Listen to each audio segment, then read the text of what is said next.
ఎందుకోసం అసలు మడగాస్కర్లో ఇంత పెద్ద ఉద్యమం జరుగుతుంది?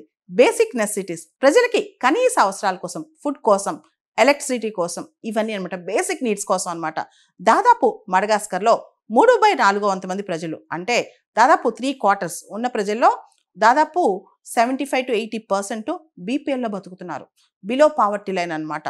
International monetary fund IMF data ప్రకారం మడగాస్కర్ దీవుల్లో ఉన్న 1/3, 1/3 మందికి ఎలక్ట్రిసిటీకి యాక్సెస్ లేదనమాట. ఇక్కడ మడగాస్కర్లో లివింగ్ స్టాండర్డ్స్ అనేవి, జీవన ప్రమాణాలు చాలా దారుణంగా ఉన్నాయి. వాటర్ షార్టేజ్, నీళ్ళు అసలు లేవు. దాంతోపాటు వాటర్ బాండ్ డిసీజెస్, అస్సలు శానిటేషన్ లేదనమాట. విపరీతమైన జబ్బులు, ఎంప్లాయ్మెంట్, ఉద్యోగాలు లేవు. పేదరికం చాలా ఎక్కువ ఉంది.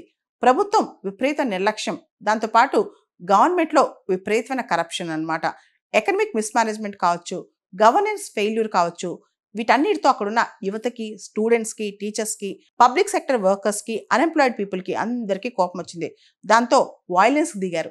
దాదాపు 30-40 మంది చనిపోయారని కూడా అంచనా వస్తోందనమాట.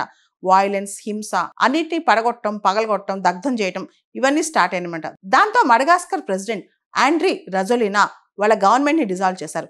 కొత్త క్యాబినెట్ని అపాయింట్ చేశారు. ఆ క్యాబినెట్ మొత్తం కూడా దాదాపు మిలిటరీతోనే నిండిపోయిందనమాట.